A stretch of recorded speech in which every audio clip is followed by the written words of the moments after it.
Admission academy থেকে।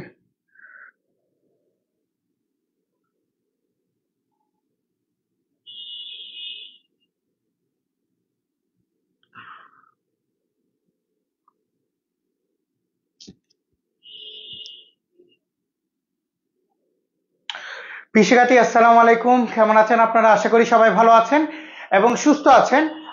আজ আমাদের আপনার বেসিক্যালি লাইভ হচ্ছে কি নিয়ে, এডমিশন অ্যাডভান্স ভার্সিটি ক্লাস, যেটা সাধারণ জ্ঞান এজ ইউজুয়াল আমরা করি। এবং আমাদের কমার্স একাডেমি, আর্টস একাডেমিতে যে স্টুডেন্ট গুলো রয়েছে ওদেরকে আমরা রেগুলার এই ক্লাসটা দিয়ে থাকি এবং ওদেরকে আমি অলওয়েজই বলি, এই ইহ জগতে তোমার যত প্রশ্ন কমন আসবে ওগুলো এই ক্লাসটার মধ্যে পাবা তুমি, ঠিক আছে? তাহলে আজকেও আমরা ওই ধরনের কিছু এমসিকিউ নিয়ে আলোচনা করব এবং ওই এমসিকিউ গুলোর অ্যান্সার গুলো সলভ করব এবং ওই এমসিকিউ গুলো থেকে আরো যে তথ্যগুলো বের হবে ওই তথ্যগুলো নিয়ে আলোচনা করব। তো আপনার এবার অর্থাৎ আপনি 24 সন বা 25 সন যতগুলো এডমিশন টেস্ট দিবেন ওই এডমিশন টেস্ট গুলোর মধ্যে আপনি কমন পাবেন ইনশাল্লাহ। তাহলে স্যার আমাদের এখানে আপনারা আরেকটা জিনিস হচ্ছে, আমাদের পেজে অনেকগুলো ক্লাস থাকে, তো আপনি যে কাজটা করবেন ক্লাসটা শেয়ার করে আপনার পেজে রেখে দিবেন। অ্যাটলিস্ট যদি এখানে 10-15টা যতগুলো এমসিকিউ থাকে ওই এমসিকিউ গুলো আপনি কি করতে পারবেন, ভালো করে রেগুলার দেখতে পারবেন এবং ওই এমসিকিউ গুলোর ব্যাখ্যাগুলো পাবেন। আর অন্যগুলো ক্লাসের চাপে হয়তো ক্লাসগুলো পিছিয়ে চলে যাবে, এতে আপনার লস হতে পারে, ঠিক আছে স্যার? তাহলে আপনি এই জিনিসটা মাথায় রাখবেন। আসছে পোলামাই জয়েন এসে রাফি, তাহলে এখন স্টার্ট না করি।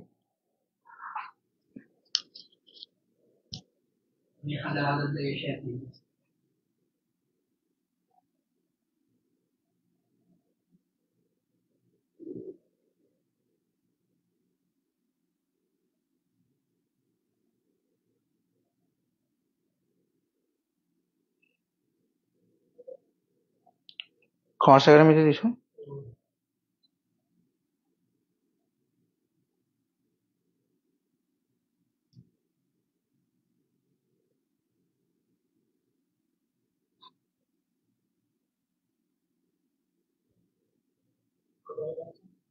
হ্যালো, আসতেছে?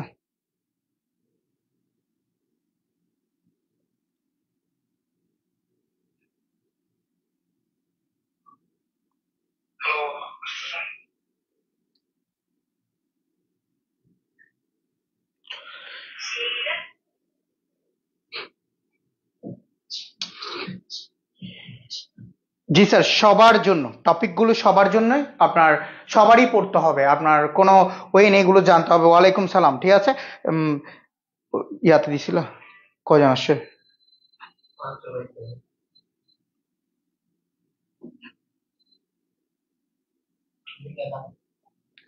তা দেখ না কি বলো, কে এখানে কয়জন আসছে দেখতেছি না, একটু দেখতো না। 34, ওকে। তাহলে ওয়ালাইকুম সালাম তোহা মাহমুদ, ওকে। ওয়ালাইকুম সালাম।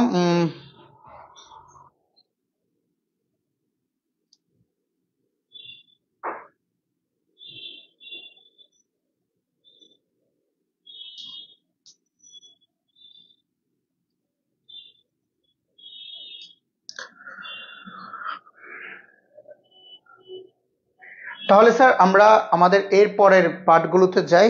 ওয়ালাইকুম সালাম স্বর্ণা বড়ুয়া, ওকে। তাহলে আমরা আমাদের ক্লাসে যেতে পারি, আমাদের ফার্স্ট এমসিকিউতে আমরা যাই। ফার্স্ট এমসিকিউ আমাদের কি আছে আমরা ওটা দেখি। ওয়ালাইকুম সালাম, ঠিক আছে ভাই, তাহলে আমরা যাই ফার্স্ট এমসিকিউতে। দেখেন, সবাই অ্যান্সার করার ট্রাই করবেন। বাংলাদেশের প্রাচীনতম শহর কোনটি? এটা অনেকবার বিভিন্ন নিয়োগ পরীক্ষা, বিভিন্ন ভর্তি পরীক্ষা আসছিল। দেখি বলেন, এটা অ্যান্সার দেন সবাই, যে বাংলাদেশের প্রাচীনতম শহর কোনটি? কোনটা অ্যান্সার হবে? অ্যান্সার করেন। বাংলাদেশের প্রাচীনতম শহর কোনটি বলেন? বাংলাদেশের প্রাচীনতম শহর কোনটি? দেখে অ্যান্সার করেন, বলেন বাংলাদেশের প্রাচীনতম শহর কোনটি? ফাতেমা সিদ্দিকা বলছে এ, অর্থাৎ সোনারগাঁও বলছেন। তারপর আরো কেউ বলেন।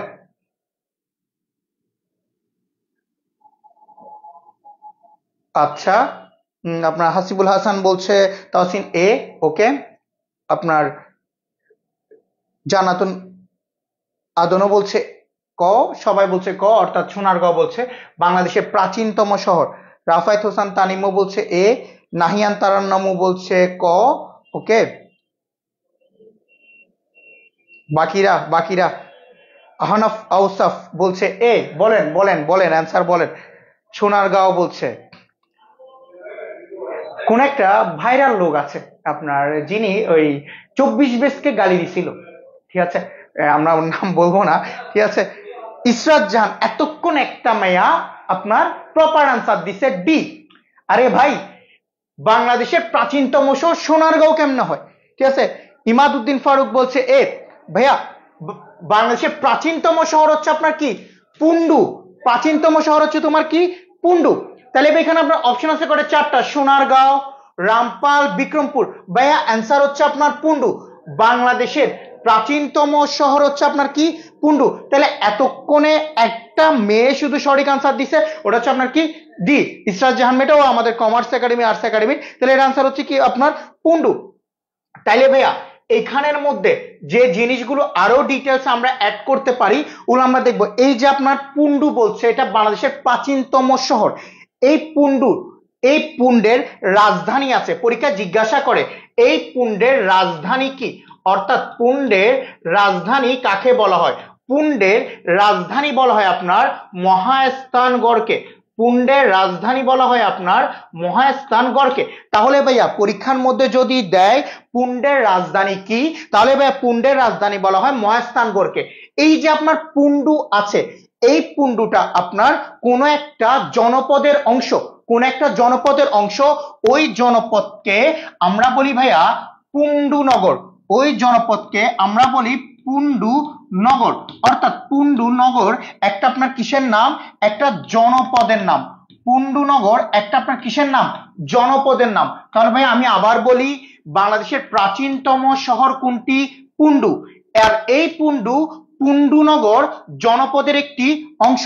আর এই পুণ্ডের রাজধানী হলো আপনার কি মহাস্থানগড়। এখন কথা হচ্ছে এরকম স্যার জনপদ কয়টা আছে, এরকম জনপদ আছে 8টি।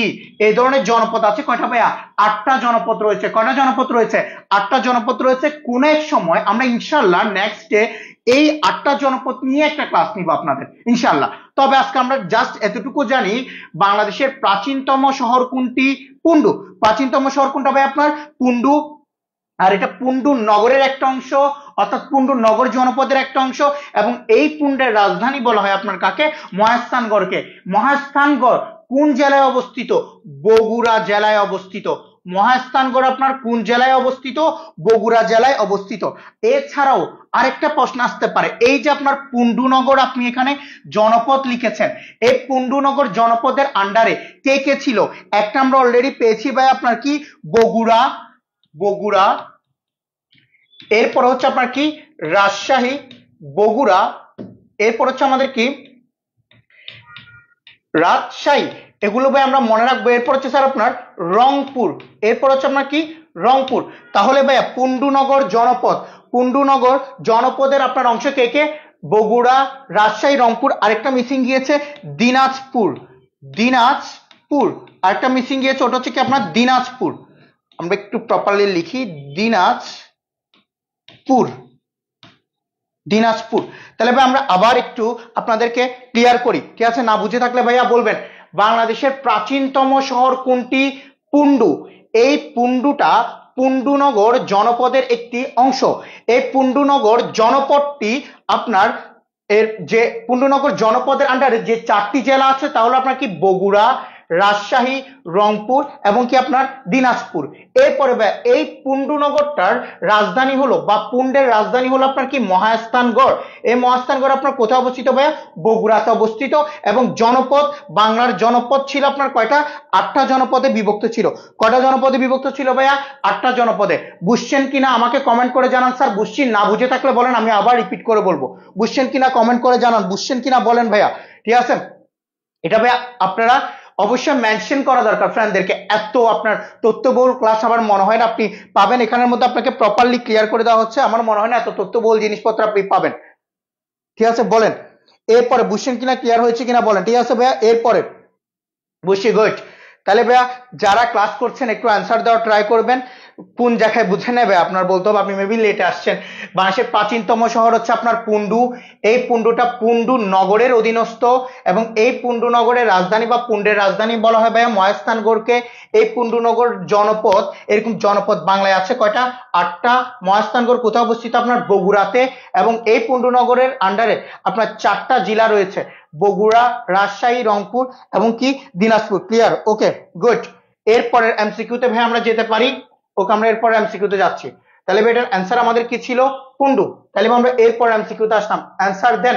নিচে মোরক্কোর কোন পর্যটক সোনারগাঁও এসেছিলেন? বলেন, মোরক্কোর কোন পর্যটক আপনার সোনারগাঁওয়ে এসেছিলেন? অ্যান্সার দেন।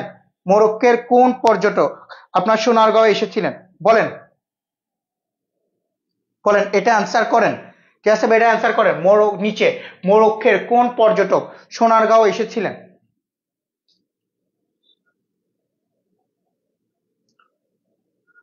এটা হচ্ছে ভাই আপনার সাধারণ জ্ঞান, অর্থাৎ আপনি 24 ব্যাচ কিনা 25 ব্যাচ আমি জানি না।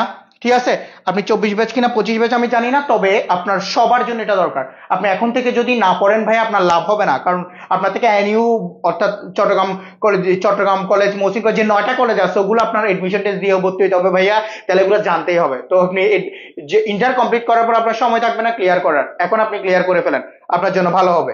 ঠিক আছে ভাইয়া? আচ্ছা, তাইবান উস্তাদ ভাই, তুমি জানো না, বিশ্বাস করতাম এটা। একজন বলছে ইবনে বতুতা। ওকে, ইবনে বতুতা।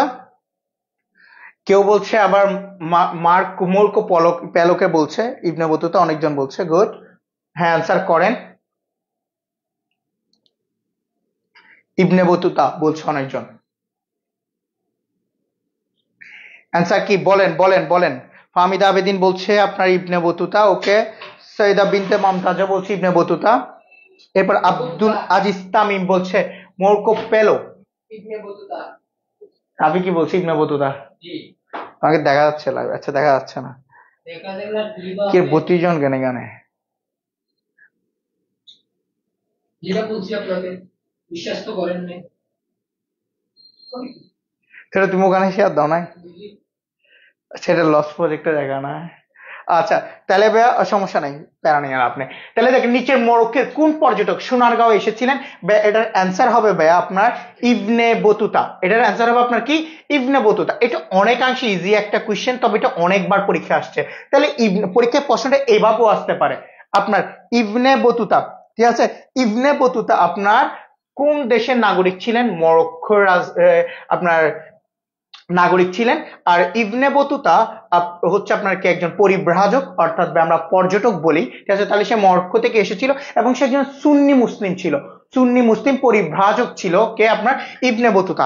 তবে ইবনে বতুতার দুইটা জিনিস আমাদের জানতে হবে। ইবনে বতুতার দুইটা আপনার নিক নেম ছিল বা ওনার উপাধি ছিল। প্রথমটা হচ্ছে আপনার শামস উদ্দিন, শামস উদ্দিন, শামস উদ্দিন। এই শামস উদ্দিন উপাধিটাকে তাকে ডাকা হতো চীনে। তাহলে শামস উদ্দিন উপাধিটা ইবনে বতুতা কোথায় পায় ভাইয়া? চীনে। শামস উদ্দিন উপাধিটা ইবনে বতুতা কোথায় পায়? আপনার চীনে। এরপরে শামস উদ্দিনটা তাকে চীনে ডাকা হতো, তাহলে তাকে ভারত একটা নামে ডাকা হতো, ওটা হচ্ছে মাওলানা বদর উদ্দিন। মাওলানা বদর উদ্দিন, মাওলানা বলতো।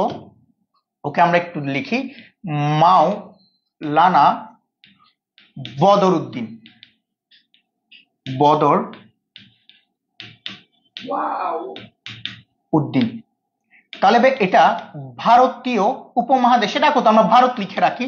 তাহলে ভাইয়া আমরা একটু আবার ক্লিয়ার করি, মরক্কোর কোন পর্যটক? তাহলে ভাই ইবনে বতুতা। তাহলে ভাই ইবনে বতুতা কোথাকার আপনার পর্যটক ছিলেন? মরক্কোর। তাকে দুইটা উপাধিতে বা দুইটা নামে ডাকা হতো এশিয়াতে। একটা হচ্ছে আপনার শামস উদ্দিন, আর একটা হচ্ছে মাওলানা বদর উদ্দিন। তাহলে ভাই শামস উদ্দিন ডাকা হতো তাকে কোথায় ভাইয়া? চীনে। মাওলানা বদর উদ্দিন ডাকা হতো তাকে ভারতীয় উপমহাদেশে। ক্লিয়ার হয়েছে ভাই আমাদের? কারো কোনো ডাউট আছে? স্যার এই ক্লাস কি কমার্স? সবারই করতে হবে। তুমি কি ভাই সিউর বি ইউনিটে দিবা না? তুমি কি ডিউর বি ইউনিটে দিবা না? আর এবার কমার্সের স্টুডেন্টই বেশি ভাইয়া, সিইউ ডি ইউনিটে, বি ইউনিটে এবং কি আপনার ঢাবির বি ইউনিটে চান্স পাইছে। প্রমাণ না যদি আপনার প্রমাণের দরকার হয়, আমাদের কোচিং এ অনেকগুলো কমার্সের স্টুডেন্ট আছে, তাদের সাথে যোগাযোগ করতে পারেন। এবার কমার্সের স্টুডেন্টে বাজিমাত ছিল বি ইউনিট আর আপনার ডি ইউনিটে, অর্থাৎ তারা সাধারণ জ্ঞান পড়েছিল। ঠিক আছে ভাইয়া, ওকে ক্লিয়ার। তাহলে ভাইয়া ওকে আমরা এর পরেরটাতে যেতে পারি। ঠিক আছে, আমরা এরপর এমসিকিউ তে যাই। কারো কোনো প্রবলেম আছে এতটুকু পর্যন্ত? আমরা পারবো সবাই? ঠিক আছে, তাহলে আমরা যদি পেরে থাকি আমরা আমাদের এর পরের ইয়ার মধ্যে যাব, এমসিকিউ তে যাব। তুমি শেয়ার দিচ্ছ না রাফি? আমি শেয়ার দিই, কি করব? তাহলে ইবনে বতুতা অ্যানসার আমরা দেখেছি, এরপরে এমসিকিউটার অ্যানসার করবেন। বলেন এবারে এই এমসিকিউটা অ্যানসার করেন। করে চিনো তুমি? ভাস্কো দা গামা ভারতে প্রথম অবতরণ করেন কোন বন্দরে? এখন গুগল মালা শুরু করবে। স্যার আপনার হাতে বিড়ালের আঁচড় দিছে নাকি? ভাই আমার হাতে বিড়াল আঁচড় নোটিস কই না তো, আমি তো দেখছি না। হঠাৎ আপনার মনে প্রশ্ন জাগলো যে আমার হাতে বিড়ালের আঁচড় দিল, হঠাৎ আপনার মনে প্রশ্ন আসলো কিনা, আমি কি আপনাকে বলেছি? আচ্ছা তাহলে কালিকট অ্যান্সার বলছে মহিউদ্দিন ইফরাত। আপনি এক কাজ করেন, আপনি অ্যান্সার করেন, প্রশ্ন অ্যান্সার করেন, ভালো হবে, পড়াশোনায় মনোযোগ দেন। ভাস্কো দা গামা ভারতে প্রথম অবতরণ করেন কোন বন্দরে? গোয়া, চট্টগ্রাম, কালিকট। কঠিন। আপনাদের রাফি ভাইয়া বলছে কালিকট, সে নাকি এবার বিশ্ববিদ্যালয়ে দ্বিতীয়বার দেওয়ার জন্য সে পড়াশোনা করছে, তবে আমরা মনে প্রাণে বিশ্বাস করি সে এবারও চান্স পাবে না। ঠিক আছে, ইনশাল্লাহ বলছে সে, আবার দেখা যাক। সি কেউ চিটাগাং বলছে, তাইবান উস্তাদ বলছে চিটাগাং, তানিশা ইলহামও বলছে চট্টগ্রাম। ভাই চট্টগ্রামও বলছে। ভাস্কো দা গামা ভারতে প্রথম অবতরণ করেন কোন বন্দরে? আচ্ছা আসলে এটা কনফিউজ করার জন্য দিছে, চট্টগ্রাম না, এটা ভারতবর্ষ ছিল কিন্তু প্রশ্নে। তো ভারতবর্ষে চট্টগ্রাম আনসার পড়তে পারেন। তুই বেটা বুঝোস না এবার। ঠিক আছে, কালিকট হবে। ক্লাস 9 সমাজ বই পড়ছিলাম। বাবা তোর থেকে ক্লাস 9 সমাজ বইয়ের পড়া মনে আছে? এমনি তো তোকে দেখি সারাদিন রমণী নিয়ে ঘুরো, রাকিব শাহরিয়ার। সি বলছে ইসাজান। ওকে তাহলে ভাইয়া আমরা এখানে দেখি আসলে আনসার কি। তাহলে ভাই ভাস্কো দা গামা ভারতে প্রথম অবতরণ করেন কোন বন্দরে? কালিকটে। যারা যারা ভাইয়া কালিকট বলছো তাদের আনসার সঠিক। তাহলে ভাই সে কোথায় আপনার আসে? কালিকটে আসে। ঠিক আছে, এখন কত সালে আসে ওটা আমরা একটু জেনে নিই। সে কালিকটে আসে 1498 সালে, সেই কলিযুগে। 1400 কত সালে ভাইয়া? 98 সালে। 1498 সালে সে আপনার কোথায় আসে? কালিকটে আসে 1498 সালে। তখন বাংলাদেশ ভারত সব এক ছিল। হ্যাঁ তাই বানুসাদ ভাই, আমরা জানি, তুই না বললাম আমরা জানতাম না। ঠিক আছে, এরপরে তখন তাকে কোন রাজার কাছে তিনি আসেন? কালিকটের রাজা তখন কে ছিল? এটা একটা প্রশ্ন আসতে পারে। যখন ভাস্কো দা গামা কালিকটে আসেন তখন কালিকটের রাজা আপনার কে ছিল? কালিকটের রাজা হচ্ছে আপনার জামোরিনি। জামোরিনি, খুব জঘন্য একটা নাম, জামোরিনি, মুখস্থ রাখতে হবে, জামোরিনি। তাহলে ভাইয়া আমরা দেখবো এটার অ্যান্সার কি হবে ভাইয়া? জামোরিনি। জামোরিনি। ঠিক আছে, এটা হচ্ছে আপনার কি অ্যান্সার? জামোরিনি। তাহলে ভাইয়া একটু দেখেন, ভাস্কো দা গামা ভারতে অবতরণ করেন কোন বন্দরে? আপনার কালিকট বন্দরে। কোন বন্দরে? কালিকট বন্দরে। কত সালে? 1498 সালে। আর তৎকালীন রাজাকে ছিল কালিকটের তৎকালীন রাজাকে ছিল জামোরিনি। তৎকালীন রাজাকে ছিল জামোরিনি। আবার বলছি, ভাস্কো দা গামা ভারতে প্রথম অবতরণ করেন কোন বন্দরে? কালিকট বন্দরে। কোন বন্দরে ভাইয়া? কালিকট বন্দরে। কত সালে? 1498 সালে। তখন কালিকট বন্দরের বা কালিকটের রাজা কে ছিল ভাইয়া? জামোরিনি। কে ছিল? জামোরিনি। ক্লিয়ার হয়েছে আমাদের? ওকে ঠিক আছে, ক্লিয়ার হয়েছে? ওকে, যদি ক্লিয়ার হয়ে থাকে আমরা তাহলে আমাদের এরপর এমসিকিউ তে ভাইয়া যেতে পারি। ওকে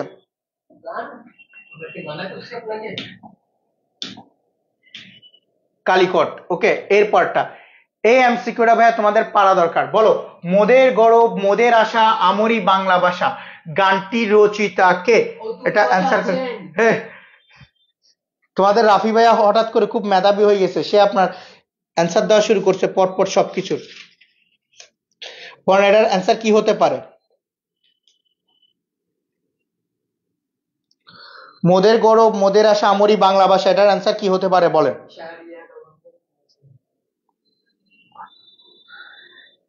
4 এর 3 বলছে অতুল প্রসাদ সেন। কেউ আচ্ছা এও জিজ্ঞাসা করছে। ঠিক আছে আচ্ছা, অতুল প্রসাদ সেন বলছে জারিফা। ভালো মেয়ে তুমি তো। জিনান বলছো তুমি ভাইয়া রুদ্র মোহাম্মদ শহীদুল্লাহ। ঠিক আছে, আচ্ছা আস্তে আস্তে আসুক। রাকিব শাহরিয়ার বলছে অতুল প্রসাদ সেন, ঠিক আছে, কি হতে পারে বলো? অতুল প্রসাদ সেন কি হতে পারে? এরপরে ভাইয়া কে একজন বলছে কি আব্দুল আজিজ বলছে সি, আবার আপনার তানিশা ইলহাম বলছে আপনার রুদ্র মোহাম্মদ শহীদুল্লাহ, ওকে, বাকিরা আসুক। সৈয়দা বিনতে মমতাজ, ভাই তোর কাছে অ্যান্সার নাই না? হ্যাঁ তুই বলো দেখেছোস, অ্যান্সার দিতে পারতেছ না কোনোটা।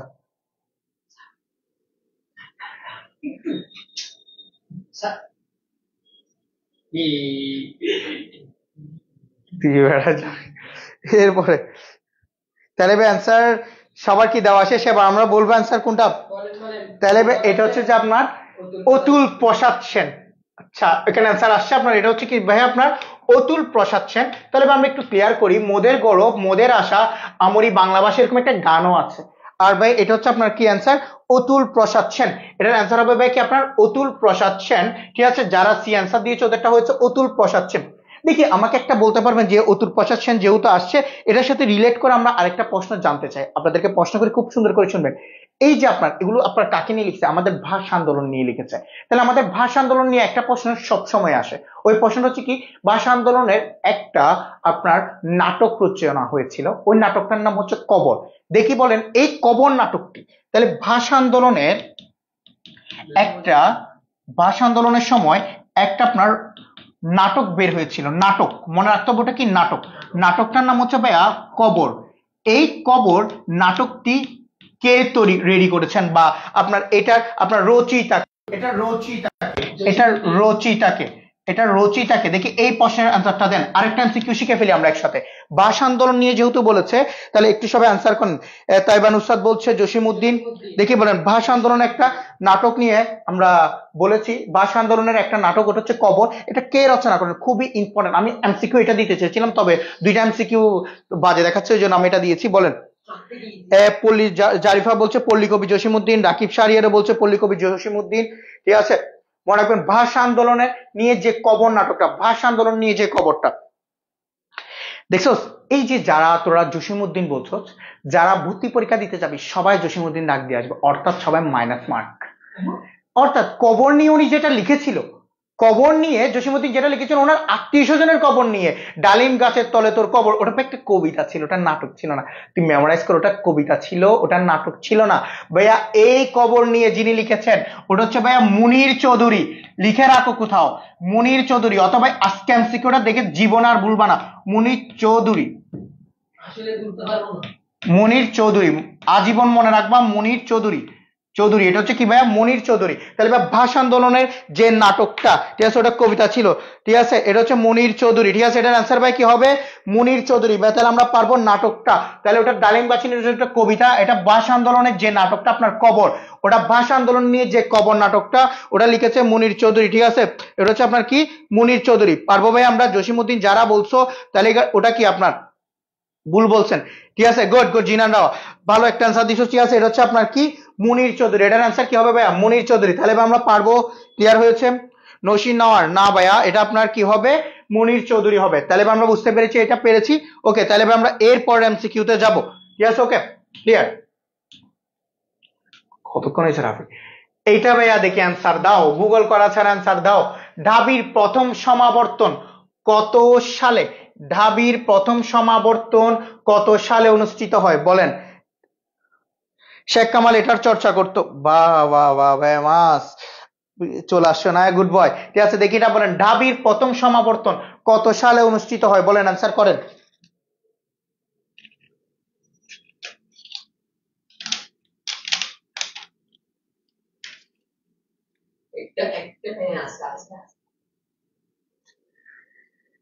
দেখি বলেন। হ্যাঁ মুনির চৌধুরী গিয়েছে, এবার এটা বলেন, এটা বলেন আপনার ঢাবির প্রথম সমাবর্তন কত সালে অনুষ্ঠিত হয় বলেন?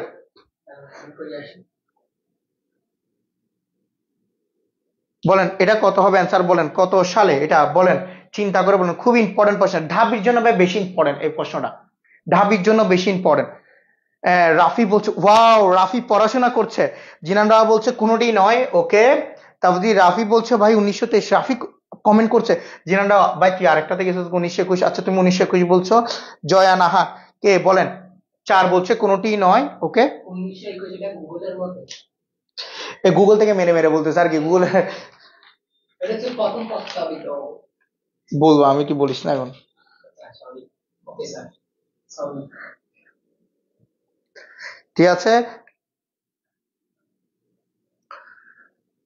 ওকে কোনটি নয় বলছে, বাকিরা কই অ্যান্সার দেন ভাই, নাকি এরা পারতেছ না সেই জন্য চুপ করে আছে? ঠিক আছে, আনতে জামা ডিল মার হয়ে যেতে পারে। ঠিক আছে, তানিশা ইলহাম বলছে 1921, কোনটি নয় হবে। ওকে দে দে দে, সবাই গুগল থেকে চার্জ করে করে দে দে, সমস্যা নাই, কোনো সমস্যা নাই, বল।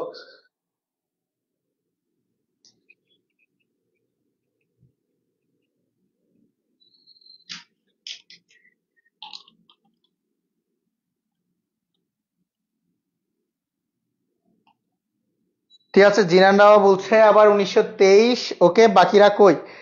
5-4 ভাই আপনার কোর্সে ভর্তি হতে চাই, ইনশাল্লাহ ভর্তি হোক। এটা আচ্ছা, রাফির কোর্সে ভর্তি হতে যাচ্ছে ভাই, তুই বেশ সিউতার টিকবি না ভাই, বাদ দে তুই। 1971 সালে আমার সুতে ভাই, 1971 কেন মন হইলো আমার, বলো ওটা। ঠিক আছে, এরপরে তানভীর আহমেদ আলশিফাত বলছে 4, কোনটি নয়। দেখেন ভাই আপনারা, আমি একটু ক্লিয়ার করি, যারা গুগল করেছেন তারা সবাই কোনটি নয় বলছেন, কারণ ওখানে 1921 দেওয়া, মনে থাকে যেন ভাই 1921 সালে এটা প্রস্তাবিত করা হয়, 1921 সালে এটা প্রস্তাবিত করা হয়। অর্থাৎ আমি আজকে যাই বললাম মুনির স্যারকে, মুনির স্যার আমার সকালের ব্যাচের স্টুডেন্টরা আপনার থেকে একটা ট্রিট পায়, আমি চাই আপনি ওদেরকে ট্রিটটা দেন। মনির স্যার বলছে আলহাম স্যার ওকে, আমি ওদেরকে ট্রিটটা দিব। এই যে মনির ভাই মুখ দিয়ে বলছে আমি ট্রিটটা দিব, অর্থাৎ এটা উনি প্রস্তাবিত করছে। ধরেন আজকে কি বার, বুধবারে মনির স্যার প্রস্তাবিত করছে, কিন্তু মনির স্যার ওদেরকে ট্রিটটা দিছে শনিবারে। তাহলে যদি বলা হয় সকালের ব্যাচের স্টুডেন্টদেরকে মুনির স্যার কখন ট্রিট দিছিল ভাইয়া, শনিবারে, বুধবারেরটা হবে না, ওই দিন উনি মুখ দিয়ে বলছিল দিবে, প্রস্তাবিত। তাহলে 1921 সালে প্রস্তাবিত হয়েছিল যে সমাবর্তন করবে, তবে ওই সমাবর্তন আপনার সংগঠিত হয় 1923 সালে। 1900 কত সালে ভাইয়া, 23 সালে। তাহলে ভাইয়া ওই সমাবর্তন অনুষ্ঠিত হয় কত সালে, 1923 সালে। ক্লিয়ার হয়েছে? ক্লিয়ার হয়েছে কিনা বলো, ঠিক আছে, ক্লিয়ার হয়েছে কিনা বলো। আচ্ছা, Ismail sir is back. Okay, Ismail sir back, শত নারীর ক্রাশ, শত নারীর ঘুম কেড়ে নেওয়া লোক, ঠিক আছে। আর আমাদের ইসমাইল স্যার ইজ ব্যাক, ঠিক আছে। আপনার ইসমাইল স্যারকে সবাই ওনার কমেন্টে হা হা দিয়ে, ঠিক আছে, ওনাকে স্বাগতম জানাবেন, ঠিক আছে ভাইয়া। ওকে, তাহলে আমরা আবার বলছি, তাহলে ঢাবির ভাইয়া প্রথম সমাবর্তন হয় কত সালে ভাইয়া, 1923 সালে। এখন ভাই আরেকটা কথা, যদি আমি আপনাকে প্রশ্ন করি, প্রশ্নটা খুব ভালোভাবে শুনবেন, তাহলে এটার অ্যান্সার কি 1923 সালে? আগে আমরা অ্যান্সারটা ক্লিয়ার করি, প্রশ্নটা ভালো করে শুনবেন। ধরেন ঢাবির সমাবর্তন দেশ স্বাধীনের পর, কিসের পর, বাংলাদেশ স্বাধীন হওয়ার পর, দেশ স্বাধীনের পর কত সালে হয় দেখি, বলেন এই অ্যান্সারটা কোন। আরেকটা এমসিকিউ শিখি ভাইয়া, কত সালে, কত সালে, এখন গুগল করা শুরু করবে, কত সালে। বোর্ডের প্রবলেম আছে নাকি দেখ। তাহলে ঢাবির সমাবর্তন, প্রথম সমাবর্তন হয় কত সালে, 1923 সালে। প্রস্তাবিত করা হয় 1921 সালে। প্রশ্নে যদি বলে প্রস্তাবিত কখন করা হয়, তাহলে 1921 সালে। যদি বলে সমাবর্তন অনুষ্ঠিত 1923 সালে। যদি বলে দেশ স্বাধীন হওয়ার পর কত সালে ঢাবির সমাবর্তন হয়, বলো। না না, আমার মতো ভাই ম্যানেজ করতে ভাই, ভোকাবুলারি মনে থাকে না, এতগুলি জিকে কেমনে মনে রাখবো। ইনশাল্লাহ হয়ে যাবে ভাইয়া, তুমি রেগুলার ক্লাস করলে, চর্চা করলে, পরীক্ষা দিলে হয়ে যাবে। আর তোমার এখানে যে 10টা এমসিকিউর সাথে যতগুলো ইনফরমেশন আছে, মজার ছলে মনে রাখো, ইনশাল্লাহ হয়ে যাবে, টেনশন করার কিছু নেই আমার। অবশ্যই তো আসো, জিজ্ঞাসা করবা, টেকনিক শিখাই দিব, হয়ে যাবে, বেস্ট একটা রেজাল্ট আসবে, টেনশন করার কিছু নেই, হয়ে যাবে। এগুলো আমরাও ভয় পাইতাম, কিভাবে হবে কিভাবে হবে কিভাবে হবে। যখন আপনি রেগুলার এক্সাম দিবেন, রেগুলার পড়বেন, রেগুলার টেকনিক অ্যাপ্লাই করবেন, ইনশাল্লাহ হয়ে যাবে, টেনশন করার কিছু নেই ভাইয়া, ঠিক আছে। ওকে, দেখি বলেন এটা কি হবে, বলেন।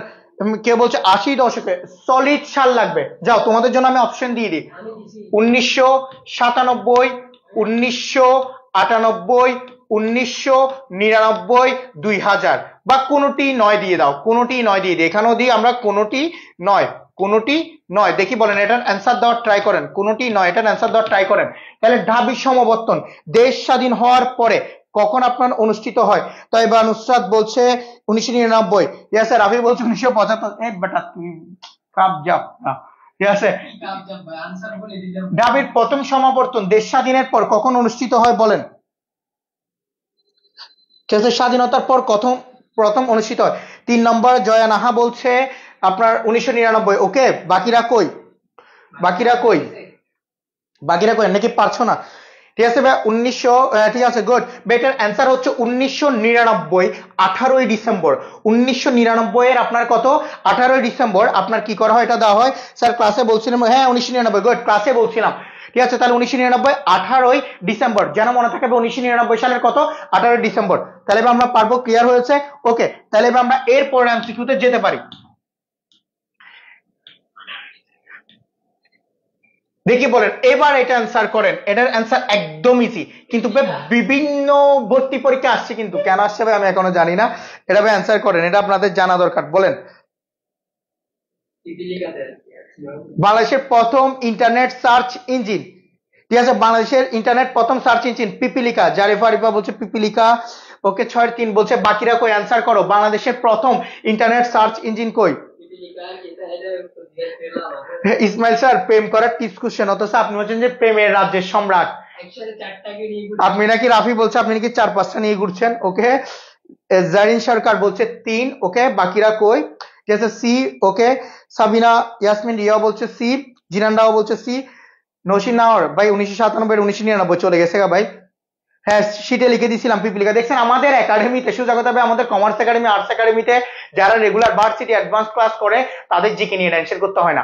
অলরেডি দেখেন সবগুলো শীটে দেওয়া আছে, পোলাপাইন বলা শুরু করছে সি। ওকে, ওকে সি, ঠিক আছে, ওটাই। কি এটা পরীক্ষা আসছিল? সি, নসিন নাওরা বলছে সি। ওকে, তাহলে ভাই এই সি আমাদের বাংলাদেশের প্রথম ইন্টারনেট সার্চ ইঞ্জিন। অ্যান্সার হচ্ছে ভাইয়া সি, অ্যান্সার হচ্ছে কি সি। এখন এই পিপিলিকা ভাইয়া প্রত্যেকবার আসলো কি? সার্চ ইঞ্জিন পিপিলিকা। এখন যদি এবার প্রশ্ন ঘুরে দেয়, প্রশ্ন ঘুরে দিয়ে যদি ভাই তোরে বলে বাংলাদেশের প্রথম ইন্টারনেট সার্চ ইঞ্জিন পিপিলিকা কত সালে প্রতিষ্ঠিত হয় বা কত সালে তৈরি করে, এবার অ্যান্সার দে। কত সালে বললে কি হবে বল? কত সালে বলছে পিপিলিকা, কত সালে? এবার তো সাল আসছে, আর নাম দিচ্ছে না, অনেকবার দিচ্ছে, দিতে দিতে সে কি হয়ে গেছে ভাই, টায়ার্ড হয়ে গেছে। তাহলে তোরা এখন দিচ্ছে কি ভাই? সালে। কত সালে বল, কত সালে হয় বল, এটা অ্যান্সার কর। এখন গুগলে যাবে গা, এখন গুগলে যাবে গা বলাবেন। ঠিক আছে, গুগলে যাবে। আচ্ছা গুগলে যা, তাও ধর ডাটা খরচ কর। পিপিলিকা বল, এটা কত সালে বল, সাল বল, এবার সাল বল। ঠিক আছে, সাল বল। সেটা তো মনে নাই। ঠিক আছে, ওকে, আমি বলবো, দেখি কেউ পারে কিনা। 2008 না ভাইয়া, ভুল। মিনহাজুর রশিদ মিরাজ, ভুল ভাইয়া, 2008 না।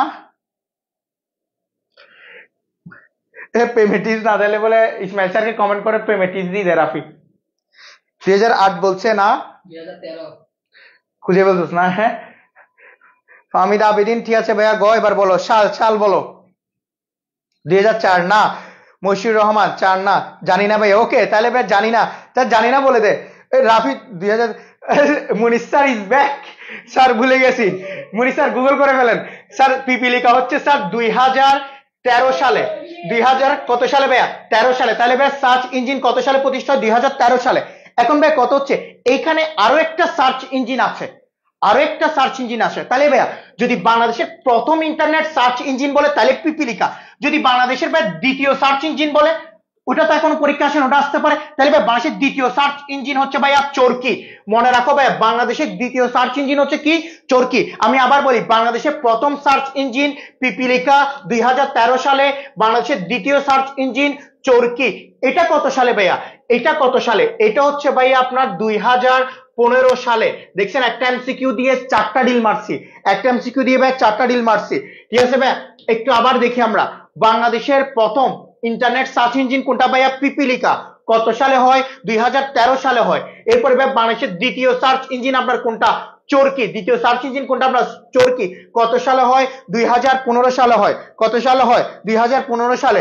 ওকে, ওকে সবাই, স্যার পারবো না, এটা এটা বলেন না আপনি। ওকে, নেক্সট টাইম থেকে আমরা বলবো। ঠিক আছে, আপনাকে 2015 হচ্ছে চরকি, 2015 হচ্ছে ভাই চরকি, পিপিলিকা হচ্ছে 2013। মনে রাখবেন, চরকি 2015, পিপিলিকা 2013, কখনো যেন ভুলে না যান, অলওয়েজ যেন মনে থাকে এটা আপনাদের।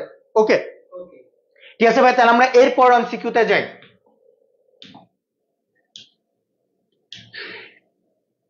এইটা এবার অ্যান্সার করেন, এইটা এবার অ্যান্সার করেন। বলেন, বাংলাদেশের কোন প্রাকৃতিক দুর্যোগ শুধুমাত্র সমুদ্রে সংঘটিত হয়? সমুদ্রে বা সাগরে, ওটা তবে জানবি, আমি লিখতে হবে না। কোন প্রাকৃতিক দুর্যোগ শুধুমাত্র সমুদ্রে সংঘটিত হোক। ঠিক আছে, আপনার প্রিয়, আমার প্রিয় অভিভাবক ফয়সাল আহমেদ। এরপরে স্যার আপনার class just looking like a, ধন্যবাদ স্যার। স্যার আপনি একটু শেয়ার করে দেন, আপনি শেয়ার করলে স্যার ভিউজ বেড়ে যায় স্যার। আপনার একটু এই আকস্মিক এক শক্তি আল্লাহ আপনাকে দিয়েছে স্যার, আপনার ফেসবুক আইডিকে দিয়েছে, আপনি একটু স্যার শেয়ার করবেন। শেখ সাদাত বিন আলী মনির স্যার আপনি এটা একটু শেয়ার করবেন। চরকি 15 পিপিলিকা তার গোট এমাচ, এভাবে করে মনে রাখবা। সুনামি, সবাই সুনামি বলছে, ঠিক আছে। তাহলে কোন প্রাকৃতিক দুর্যোগ শুধুমাত্র সমুদ্রে সংঘটিত হয়? সুনামি। জারিফা আরিফা সুনামি বলছে, তিশা বলছে, সাকিবুল আলমও বলছে, ওকে। তানবির আহমেদ আল সিফাতও বলছে সুনামি, ওকে। বলেন কোন প্রাকৃতিক দুর্যোগ শুধুমাত্র সমুদ্রে সংঘটিত হয়? সবাই ঠিক অ্যান্সার দিচ্ছেন, এটা হচ্ছে ভাইয়া সুনামি। এখন ভাইয়া এতটুকু পর্যন্ত পারলাম সুনামি। এবার পরীক্ষায় আসে সুনামি কোন দেশি শব্দ? সুনামি হচ্ছে আপনার জাপানি শব্দ। সুনামি হচ্ছে আপনার কি? জাপানি শব্দ। তাহলে ভাইয়া সুনামি কোন শব্দ? জাপানি শব্দ। সুনামি কোন ধরনের শব্দ ভাইয়া? জাপানি শব্দ। দেখি বলেন তো, এই জাপানি শব্দ সুনামি শব্দটার অর্থ কি? সুনামি শব্দটার অর্থ কি দেখি বলেন তো, দেখি ভাইয়া কমেন্ট করেন তো পারেন কিনা। সুনামি শব্দের অর্থ কি? ঠিক আছে, জাপানি শব্দ, ওকে গুড, সবাই দেখি শব্দটাও পারছে, দেখে ভালো লাগছে। ঠিক আছে ভাই, জাপানি। এবার বলেন এই সুনামি শব্দের অর্থ কি? সুনামি শব্দের অর্থ কি? আরো দুইটা ইনফরমেশন জানবো আমরা, দেখি বলেন এই সুনামি শব্দের অর্থ কি বলেন। সুনামি শব্দের অর্থ কি বলেন? জাপানি এটা একটা শব্দ, এই শব্দের অর্থ কি? জিনানরা খ বলছে গুড গুড, সুনামি। দেখি বলেন ডিউ বা ওয়েভ, সাপের কুণ্ডুলি অর সামথিং বলছে, ঠিক আছে।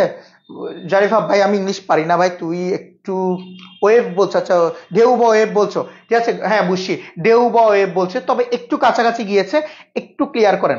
সুনামি তো সমুদ্রের ঢেউ, ঠিক আছে, সমুদ্রের ঢেউ বলছে, সাকিব বলছিলাম ওর একটু বানানটা লেখা, অবশ্যই ব্যয়, ঠিক আছে, তাহলে ব্যয় তারটা ক্লিয়ার হয়েছে। সুনামি শব্দের অর্থ হচ্ছে আপনার সমুদ্রের, সমুদ্রের ঢেউ, সমুদ্রের ঢেউ।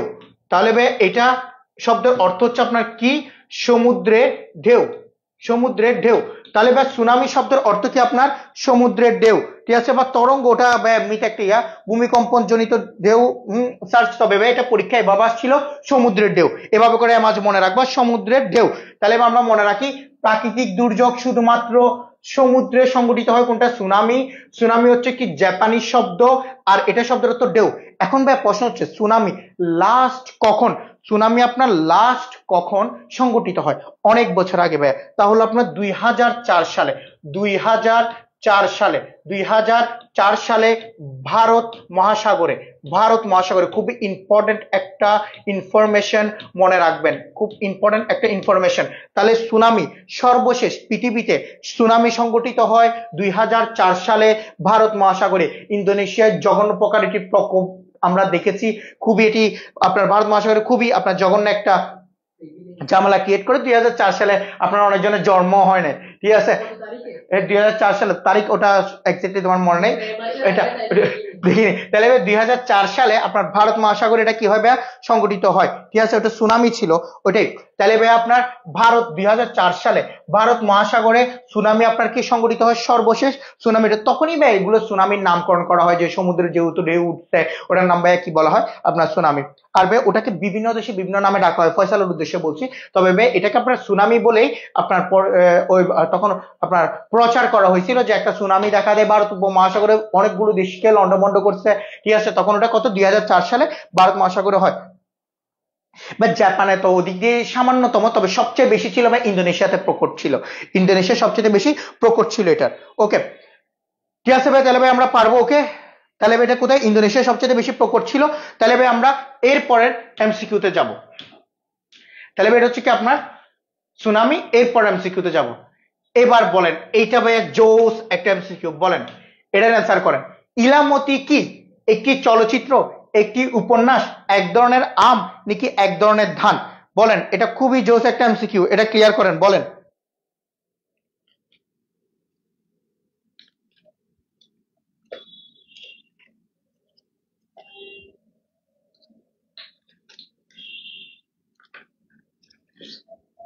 যাবতীয় না।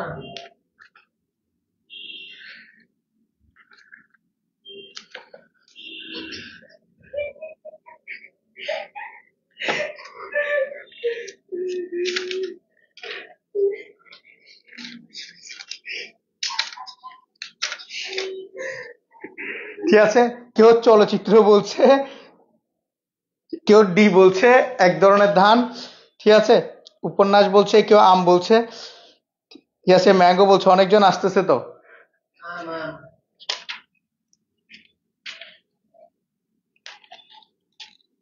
এটা হচ্ছে ইয়ে কি বলে যে কোন জায়গাতে টাকা নবাজগঞ্জের এটা তো আমরা জানি আম।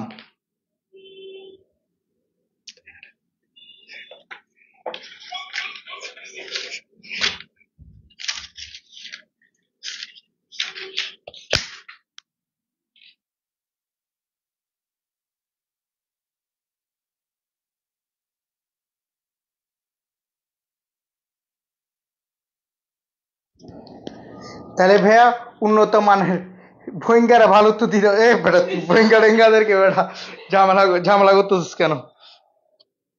ঠিক আছে, তাহলে ভাই ইলামতি হলো আপনার, এটা হচ্ছে যে ভাই একটা এক ধরনের আম, খুবই মজাদার একটা এমসিকিউ। ঠিক আছে, এটা থেকে অবশ্য তেমন বের করা যায় না। আমরা জানি উন্নত মানের আমগুলো কি হাড়িভাঙ্গা আছে, ঠিক আছে, তবে এই হাড়িভাঙ্গা, ঠিক আছে, এগুলো আমরা ইজিলি বলতে পারি। হাড়িভাঙ্গা আম কটা, আরো কিছু আম আছে, রাফি মনে আছে তোমরা তো বলতে পারার কথা, দুই একটা আমের নাম ইলামতি চাপে না এরে বা গুগল থেকে গিয়ে পুরো একবারে কপি পেস্ট করে এক ধরনের আম, ঠিক আছে, গোমস্তাবু না বেটা কোথায় সন্ধান পাশে আছে, কিছু দরকার নেই, এক ধরনের আম, ওগুলো পরীক্ষা আসে না, ঠিক আছে। ল্যাংড়া আছে, ল্যাংড়া বলছে, আরো আমের নাম বলেন, ঠিক আছে। তাহলে ইলামতি হচ্ছে আপনার কি এক ধরনের আম, এটা থেকে তেমন এমসিকিউ বেরোয় না, জাস্ট এটা মনে রাখি, এটা একটা কি ভাইয়া আম। ওকে, এরপরে এমসিকিউ, এরপরে দেখেন এটা এক ধরনের কি আম। এরপরে এমসিকিউ খুব ইম্পর্টেন্ট, এটাতে আসেন, এবার বলেন এটার অ্যান্সার কি হবে। D8 এর সদর দপ্তর কোথায় অবস্থিত বলেন? D8 এর সদর দপ্তর কোথায় অবস্থিত বলেন?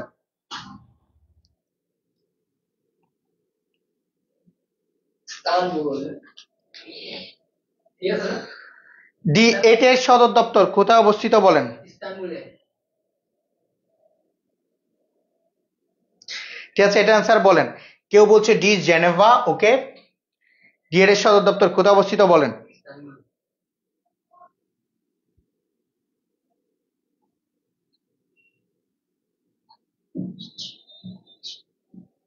ইস্তাম্বুল জানি না বলছে, এটা কি জিনিস ভাই? D8 একটা সংগঠন।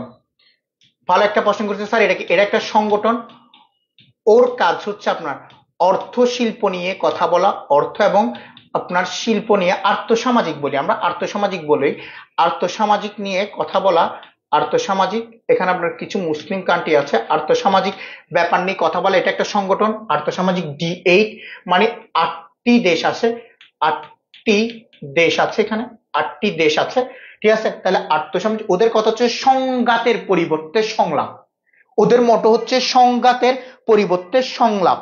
তরুজ্জামান সুলতানা, ওটা আমি বলছি ভাই আপনাদেরকে, ঠিক আছে। কেউ বলছে D8 কি স্যার? আমি বলি D8 একটা সংগঠন, ওই সংগঠনের কাজ ওটা হচ্ছে আর্থসামাজিক সংগঠন, ওটা হচ্ছে আপনার কি আর্থসামাজিক সংগঠন। এরপরে ভাইয়া এটা D8 লেখা দিয়ে আমরা বুঝে নিব এটার সাথে কয়টা দেশ আছে? 8টা দেশ আছে, ওখানে বাংলাদেশ রয়েছে, এই 8টা দেশের মধ্যে বাংলাদেশ রয়েছে। তাহলে বাংলাদেশ D8 এর সদস্য, তাহলে বাংলাদেশ কি D8 এর সদস্য, এটা একটা সংগঠন। আর ওদের একটা মোটো আছে, সংঘাতের পরিবর্তে সংলাপ, সংঘাতের পরিবর্তে সংলাপ, ওখানে আমরা টাকা পয়সা দিয়ে হেল্প করি। তাহলে ভাইয়া D8 এর সদর দপ্তর আপনার ইস্তাম্বুলে অবস্থিত। কোথায় অবস্থিত ভাইয়া? আপনার ইস্তাম্বুলে অবস্থিত। তাহলে ভাই এটা আমাদের অ্যান্সার হবে, এটা কি ইস্তাম্বুল অবস্থিত। এখন ভাই ইস্তাম্বুল কোন দেশের জায়গা? ওই জায়গাটার নাম হচ্ছে তুর্কিয়ে।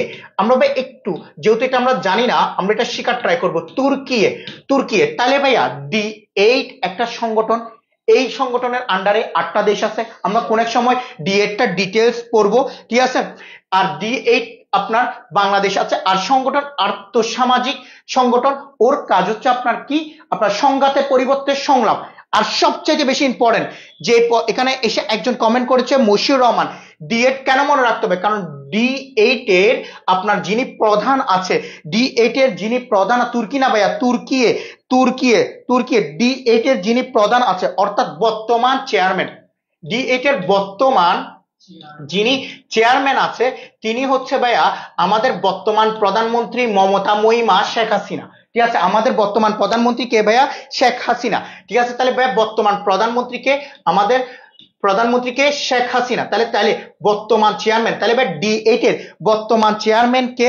শেখ হাসিনা। তাহলে ভাই D8 এর বর্তমান চেয়ারম্যান কে? শেখ হাসিনা। আজ থেকে 2 বছর আগে এটার দশম একটা অধিবেশন হয়। কত অধিবেশন হয়? দশম অধিবেশন। দশম অধিবেশন মনে রাখতে হবে, এটা দশম অধিবেশন হয়। দশম অধিবেশন হয় আপনার আজ থেকে 2 বছর, 2 বছর বলছি আমি, ভুল বলছি ভাই, 2021 সালে, 2000 কত সালে? 21 সালে এটার আপনার কি দশম অধিবেশন অনুষ্ঠিত হয়। ঠিক আছে, দশম অধিবেশন অনুষ্ঠিত হয়। তবে এরপরে 11তম অধিবেশন, আচ্ছা দশম অধিবেশন অনুষ্ঠিত হয় আপনার ঢাকাতে। দশম অধিবেশন অনুষ্ঠিত আপনার কোথায়? ঢাকাতে। এরপরে 11তম অধিবেশন অনুষ্ঠিত হবে। 11তম অধিবেশন এখনো ডেট ফিক্স করেনি, সে 11তম অধিবেশন অনুষ্ঠিত হবে, জায়গা বলেছে, জায়গা হচ্ছে আপনার পাকিস্তানে। 11তম অধিবেশন হবে আপনার কোথায়? পাকিস্তান। অনেকগুলো ইনফরমেশন লিখেছি এটা নিয়ে, একটু আমরা দেখবো। ঠিক আছে, আমরা একটু দেখবো, তাহলে একটু আমরা দেখি এখানে ক্লিয়ারলি দেখি। দেখেন ফার্স্টে ভাইয়া D8 এর সদর দপ্তর কোথায় অবস্থিত? আপনার ইস্তাম্বুলের তুর্কিয়েতে, ইস্তাম্বুলের তুর্কিয়েতে।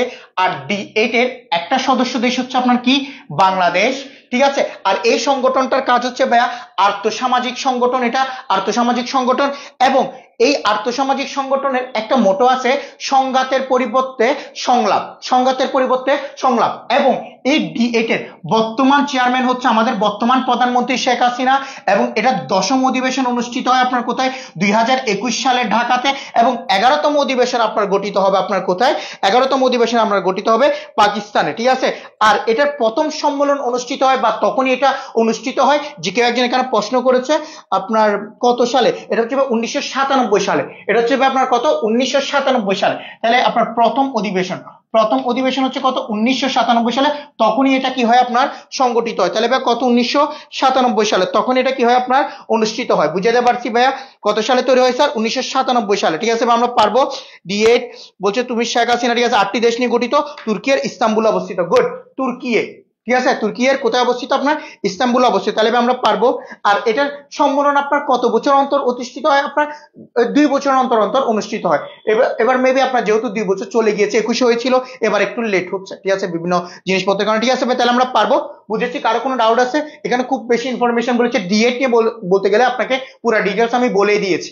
D8 কি এবং তার সম্মেলনগুলো কখন কখন অনুষ্ঠিত হয় আপনার জন্য খুব ইম্পর্টেন্ট। D8 নিয়ে আপনার না পড়লেও চলবে, এটাই আপনার জন্য এনাফ। ঠিক আছে, ওকে ভাইয়া, আমরা এরপর এমসিকিউতে যাই।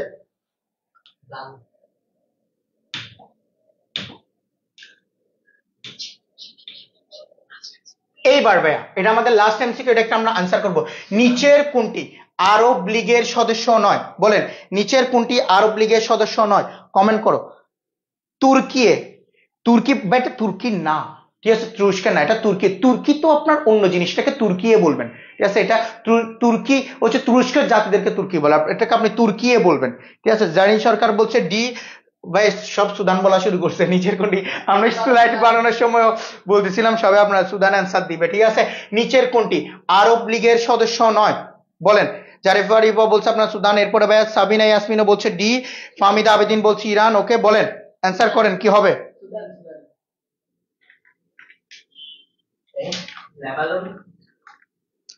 লেবাননও বলতেছে না।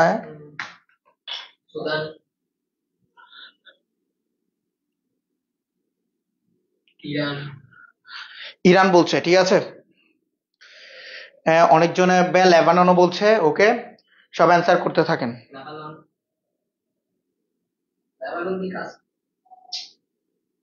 ইরান বলছে। ওকে,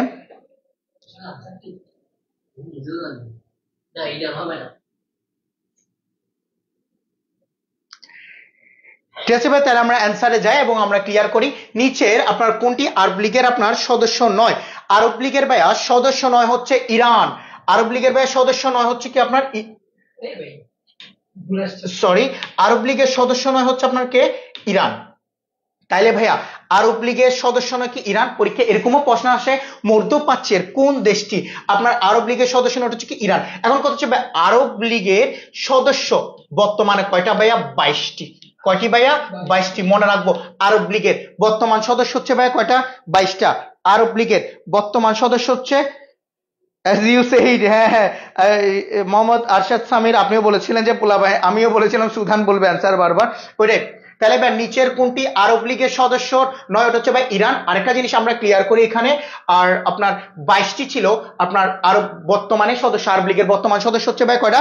22টা। ঠিক আছে, আরব লীগ বা আরব লীগ হচ্ছে আরাবিয়ান নাম, অর্থাৎ মধ্যপ্রাচ্যের আরব দেশগুলো মিলে, আরো কিছু আরব দেশ মিলে একটা সংগঠন গঠন করে যেটাকে আরব লীগ বলা হয়। ওই আরব লীগের প্রতিষ্ঠাকালীন, তুমি যখন ওটা তৈরি করা হয় প্রতিষ্ঠাকালীন, ওই প্রতিষ্ঠাকালীন তোমার সদস্য ছিল কিন্তু আপনার 60টি। প্রতিষ্ঠাকালীন সদস্য ছিল কয়টা ভাইয়া? 60টা। আর এটা প্রতিষ্ঠা করা হয় তোমার 1945 সালে। কখন প্রতিষ্ঠা করা হয়? 1945 সালে। কোথায় করা হয় ভাইয়া? মিশরের। কোথায় ভাইয়া? মিশরে। কোথায় করা হয়? মিশরের কায়রো শহরে। মিশরের আপনার কায়রো, মিশরের কায়রো শহরে আপনার এটা কি করা হয়? প্রতিষ্ঠা করা হয়। তাহলে ভাই আমরা একটু বলি আরব লীগ। ঠিক আছে, আমি আরেকবার বলি, নিচের কোনটি আরব লীগের সদস্য নয়? ইরান, অর্থাৎ মধ্যপ্রাচ্যের একটা দেশই আছে যেটা ভাই আপনার কি এই আরব লীগের সদস্য নয়, ওটা হচ্ছে কি আপনার ইরান। কারণ এখানে সুন্নি মুসলিম, শিয়া মুসলিম ওগুলো নিয়ে কিছু কনফ্লিক্ট আছে। তো যেহেতু ইরানরা শিয়া মুসলিম ফলো করে, ওই জন্য ওরা আরব লীগের সাথে একটা কনফ্লিক্ট ক্রিয়েট করে যায় না। কারণ বাকি যারা আছে ওরা আপনার কি সুন্নি মুসলিমকে ফলো করে। এগুলো অনেকগুলো বা ইন্টারনাল পলিটিক্স আছে, কেন ইরান যায়নি বা কেন মুসলিম বাকি কান্ট্রি গুলো আসে না, ওগুলো জাস্ট একটা জিনিস মনে রাখি, এটার ভাই বর্তমান সদস্য হচ্ছে ভাই কয়টা? 22টা। এটা প্রতিষ্ঠাকালীন আপনার সদস্য ছিল কয়টা? 60টি। তখন ভাই আপনার কত সালে প্রতিষ্ঠা করা হয়? 1945 সালে। কোন দেশে আপনার প্রতিষ্ঠা? মিশরের কায়রোতে। কোথায়? আপনার মিশরের কায়রোতে। ভাই আমরা পারবো? কারো কোনো সমস্যা আছে? পারবো আমরা? কারো কোনো ডাউট আছে বলেন, কারো কোনো ডাউট থাকলে বলেন। তাহলে ভাই আমাদের এতটাই ছিল আপনার বেসিক পড়াশোনা, যে নিচের কোনটি। এখন ভাই আসলে কি এরকম ক্লাস নেওয়া কি আপনাদের রেগুলার দরকার? আপনারা কি মনে করেন আসলে দরকার কিনা? ঠিক আছে, যে আসলে আপনাদের কোনো লাভ হচ্ছে বা আপনারা শিখতে পারছেন কিনা বলবেন আর কি। যে আসলে যে 10টা এমসিকিউ নিলাম, কিন্তু এখানের মধ্যে আমার মনে হয় ইনফরমেশনও বলেছি, প্রত্যেক এমসিকিউতে 5টা থেকে 6টা, দ্যাট মিনস আপনার 50টা কি 60টার মতো এমসিকিউ আপনার ক্লিয়ার হয়ে যাচ্ছে। ঠিক আছে, এটা হচ্ছে যে আপনি যে এতক্ষণ ধরে ক্লাস করলেন, ইনফরমেশন গুলো আপনার গ্যাদার হলো, এই জিনিসগুলো আপনার গ্যাদার হলো। হ্যাঁ স্যার দরকার, গুড, ওকে। ঠিক আছে স্যার, খ্রিস্টাব্দ আর খ্রিস্টপূর্বর মধ্যে পার্থক্য? খ্রিস্টাব্দ মানে বা খ্রিস্টের জন্মগ্রহণ করার পরে, আর খ্রিস্টপূর্ব মানে খ্রিস্টের জন্মের আগে। অর্থাৎ ঈসা আলাইহিস সালাম, যাকে আপনারা খ্রিস্টানরা যিশু খ্রিস্ট বলেন, উনি জন্মগ্রহণের আগে গুলোকে বা খ্রিস্টপূর্ব বলা হয়, উনি জন্মগ্রহণ করার পর থেকে খ্রিস্টাব্দ বলা হয়। দরকার অবশ্যই, তবে পরীক্ষা ওকে ভাইয়া, পরীক্ষার জন্য ভাইয়া ওই জন্য তুমি শেয়ার করে রেখে দিবা। ঠিক আছে, আপনার জন্য অবশ্যই ভাই, ইনশাল্লাহ আমরা রেগুলার ক্লাসে মজা লাগে। থ্যাংক ইউ জারিফা, তুমি সুনাম করতেছো ভাইয়া। ঠিক আছে, ওকে। তাহলে আপনারা রেগুলার ক্লাসগুলো করার ট্রাই করবেন। আর অবশ্যই আপনাদের অনেকজনের এইচএসসি পরীক্ষা, তবে ভাই এইচএসসি পরীক্ষা যাদের, আপনি একটা জিনিস মাথায় রাখবেন, যারা এখন 24 ব্যাচ আছো বা তোমাদের যে জিনিসটা হচ্ছে যে আমরা যে পেজ থেকে এখন আমাদের লাইফটা যাচ্ছে এডমিশন একাডেমি, এটা এডমিশন নিয়ে আপনাদের পুরা জার্নিতে অনেক বড় প্ল্যান নিয়ে আসছি। আমি আছি ওখানে, আপনাদের সাদ্দাম স্যার আছে, তারপর আপনাদের নাইম স্যার আছে, তারপর আমাদের ইংলিশের জন্য আমরা বলেছি অলমোস্ট আমাদের কে কে আছে। তো আপনাদের জন্য অনেক বড় একটা জার্নি। আর জিকে জন্য তো আমি আছি। আর মেন্টাল এবিলিটি, কোন এক সময় আমি মেন্টাল এবিলিটি ক্লাসও নিব এরকম জিকের মাঝখানে, যেটা আপনাদের জন্য ফলপ্রসূ হবে। অনেক কিছু আপনি বুদ্ধিমত্তা দিয়ে কিভাবে সলভ করবো ওগুলো আমরা শিখবো। সো রেগুলার ক্লাসে থাকবেন, আমরা রেগুলার ক্লাসগুলো করার ট্রাই করবো। ঠিক আছে, জিকে অনলাইন এক্সাম দিলে ভালো হয়, অল্প অল্প হলেও শিখতে পারবে এখান থেকে ইনশাল্লাহ। আমরা এরকম বিভিন্ন এমসিকিউর পুল তৈরি করে তোমাদেরকে দেওয়ার প্ল্যান আছে আমাদের। ঠিক আছে, ওইটাই। আর অবশ্যই সবাই চাইবা ক্লাসগুলোতে কমেন্ট করে জয়েন করে যে শেখার জন্য। ঠিক আছে, তাহলে এবার ভালো থাকবে, সুস্থ থাকবে, আবার একটা ক্লাসে দেখা হবে। আল্লাহ হাফেজ।